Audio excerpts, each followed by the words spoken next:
আমাকে পিটাইছে যে শোল্ডার মারছে, সবগুলো ছবি দেন। আচ্ছা আমি একটু আমার আঙ্কেলের কথাগুলো শুনি, বলেন।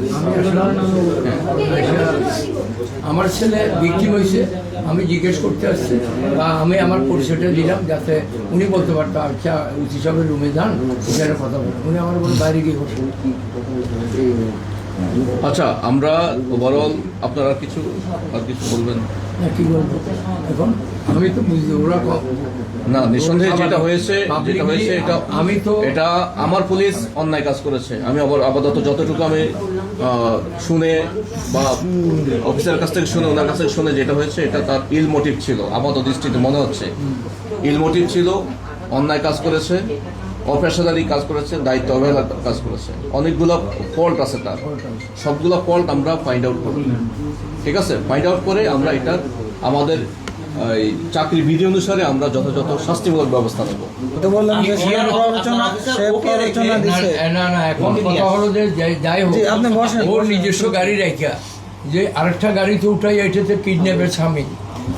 আমি পুলিশ অফিসার, আমার ডিউটিতে আছে, আমি আমার গাড়িতে করে আমি থানায় নিয়ে আসবো, কিন্তু আমি তো আরেকটা গাড়িতে ট্যাক্সিতে করে আরেকজন পাবলিক সহ নিয়ে যাই। আমি বেশি ভয় পাইছি বলো, আমাদের সাথে আগেও ধরছে যে ট্যাক্সিতে স্বাভাবিক, ওই ট্যাক্সিতে মানে আপনি চেক পোস্টে চেক করে আগে ধরছে মানে চেক পোস্টে গেলাম, হ্যাঁ ধরে না, সবাইকে তো ধরছে, আমরা প্লেয়ার ব্যাগ দেখছে ছেড়ে দিছে।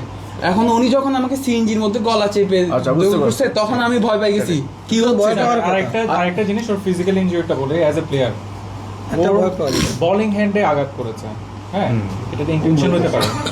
ও যে হাতে বোলিং করে ওই ছবিটা একটু দেখা, ওর বোলিং হ্যান্ডে এন্ড ওর শোল্ডারে, বাট যেটা ইম্পর্টেন্ট অর্গান, তাহলে হচ্ছে কি এটা তো আলাদা মোটিভ থাকতে পারে। এবং আরো একটা জিনিস সেটা হচ্ছে কি আউট অফ নোওয়্যার ও সিএনজিতে একটা সার্জেন্ট উঠলো, সে যেখানে নামলো সেখানেই ঠিক হচ্ছে কি তাকে আবার ধরলো।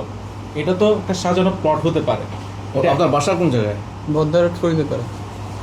আচ্ছা, এবং সেই এয়ারপোর্ট থেকে যখন আসছে, এয়ারপোর্টে কিন্তু তাকে সিএনজিতে ঠিক করে দিয়েছে। কিন্তু এয়ারপোর্টে কেউ ছিল না, ওখানে মানুষজন সিএনজি ঠিক করে দিয়েছে। এবং আমরা এমন একটা নাম্বার আছে না, যারা অফিসার ছিল ডিসিসি না, যারা ডিসিসি এই থানারই অপারেশন অফিসার পাবলিক রিপ্রেজেন্টেটিভ, আমরা অনেক জায়গায় অনেকের সাথে কথা বলি। না আঙ্কেল শুনেন, যাকে দেওয়া হয়েছে সে হচ্ছে এই থানার অপারেশন অফিসার। যাকে দেওয়া হয়েছে ইনফরমেশনটা সে হচ্ছে এই থানারই অপারেশন অফিসার। হ্যাঁ, মানে ও ছেড়ে না দিয়ে হয়তো অপারেশন অফিসারকে দিয়েছে, এটা হতে পারে। আমি ওই কথাই আসলে অনেক ধরনের কথা।